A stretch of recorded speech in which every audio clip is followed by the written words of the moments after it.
Republicans promised to lower the high cost of living and improve the economy, and in fact promised that costs would go down on day one. Costs aren't going down, they are going up. And Republicans continue to crash the economy in real time and are driving America toward a painful recession. At the same time, extreme MAGA Republicans are trying to jam this reckless budget down the throats of the American people, take away health care from approximately 14 million Americans, including by undermining parts of the Affordable Care Act and enacting the largest Medicaid cut in American history, while at the same time taking away more than $300 billion from nutritional assistance to the American people. Literally, House Republicans have voted to take food out of the mouths of children, families, seniors, and veterans as part of their toxic scheme to enact massive tax cuts for their billionaire donors like Elon Musk. This legislation is the height of irresponsibility. It will hurt everyday Americans and does nothing to make the economy more affordable or make the lives of the American people better. Which is why, as House Democrats, we will continue to strongly oppose this bill. As members of the Energy and Commerce Committee, the Ways and Means Committee, and the Ag Committee did exceptionally well and in a unified fashion throughout this week. Questions? Thank you for having us. Can you be more specific about what would happen if there were to be an arrest? Can you be more specific if there were to be an arrest or if there were to be sanctions against these Democrats? Let's be clear. You just said Let's be clear. You said they'll find out. Let's be clear. Right. They will find out. To the extent that they cross any red lines that have been made explicitly clear to them. There is zero basis to hold any member of Congress accountable, either as a result of House floor action or activity based on weaponizing federal law enforcement against members of the Democratic Party. There's no evidence to suggest that any member of Congress who was in Newark visiting the detention facility in connection with their oversight authority has done anything wrong. No videos have been produced suggesting that they've engaged in any inappropriate activity. And if those videos existed, certainly they would have been put into the public domain by now. Those videos haven't been released because they don't exist.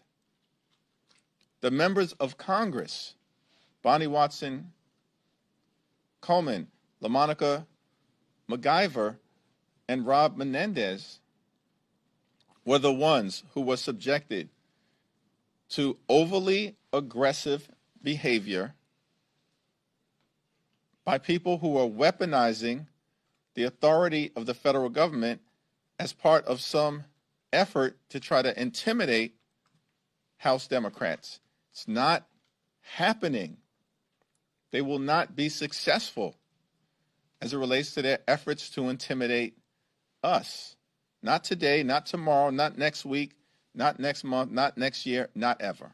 Mr. Mayor, are there any reforms to Medicaid that you would support to make it more solvent? We are always open to having a bipartisan conversation to see how we can make the federal government and important programs relied upon by the American people as efficient and effective as possible. The House Republicans have not produced any evidence of meaningful waste, fraud, and abuse. That's an excuse to try to find cuts to enable their massive tax breaks for their billionaire donors like Elon Musk. From the very beginning of this process, Republicans have made clear they don't want to enter into any bipartisan conversation about making life better for the American people, which is why they've chosen to produce this one big ugly bill through reconciliation so they can avoid Democrats being part of the legislative process.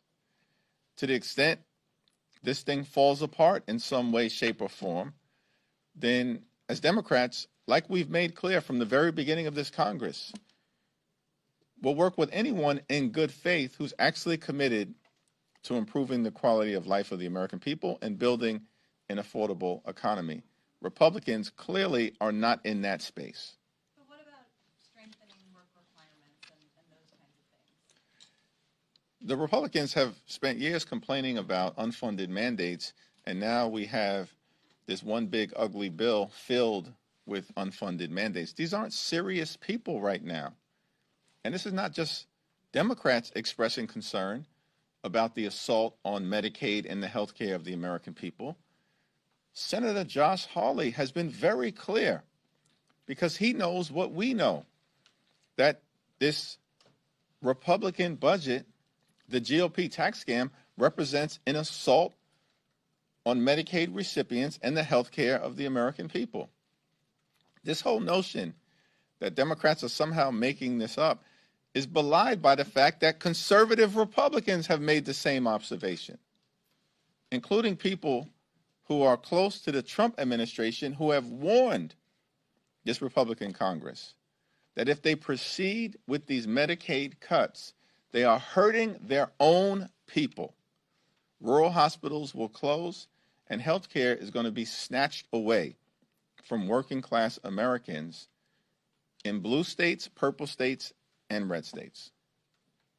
Thank you, Mr. Leader. The Supreme Court heard oral arguments today on President Trump's birthright citizenship executive order. I know how Democrats put forward an amicus brief arguing against it. For Americans who are just tuning into this conversation, what's your message to them about birthright citizenship and why you all are fighting so hard to defend it? Well, birthright citizenship is part of the fabric of the country, because it's part of the fabric of the United States Constitution as included in the 14th Amendment. The history of birthright citizenship, of course, relates to the fact that in the aftermath of emancipation and during Reconstruction, enlightened people in this Congress at the time, in the 1860s, and throughout the country, determined that there was a risk that newly freed, formerly enslaved Africans would not be treated as actual citizens and would be subjected to behavior that would relegate them to second or third class citizenship. To try to avoid that circumstance, it was included in the 14th Amendment in a way that makes clear anyone born in this country is an American citizen.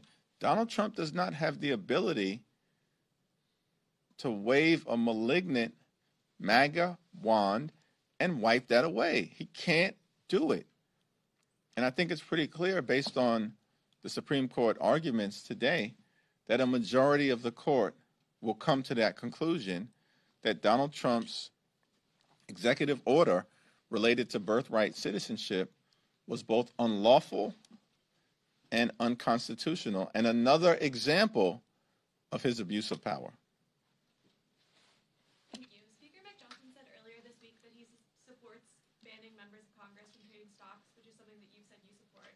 Have you spoken at all to the Speaker about this, and do you expect it to get a vote in this Congress? I haven't spoken to Speaker Johnson about this issue, but what is clear is that there's corruption unfolding in real time amongst the executive branch, and that to the extent that we tackle this issue as it relates to prohibiting members of Congress from trading stock, which I strongly support, we need to simultaneously explore how we can deal with executive branch corruption. Thanks. Kevin? Do you plan on endorsing at all in the mayor's race between now and the end of June? Obviously, many of your colleagues have stepped into this. I don't. Thanks. It's pretty easy. Thanks. You get another question. We can circle back to you on another question if you want. Okay. Given the new allegations in Jake Tapper's book, do you have any concerns with President Biden's age or decline, and was there a cover-up by the Democratic Party? We're not looking backward. We're going to continue to look forward. Certainly, I think President Biden made the decision not to seek re-election. It's a decision that House Democrats strongly supported. Thank you. So regarding this budget bill, what's your progress in getting 4 Republicans to kill it with Democrats? Who are those Republicans you're looking to get to come to your side?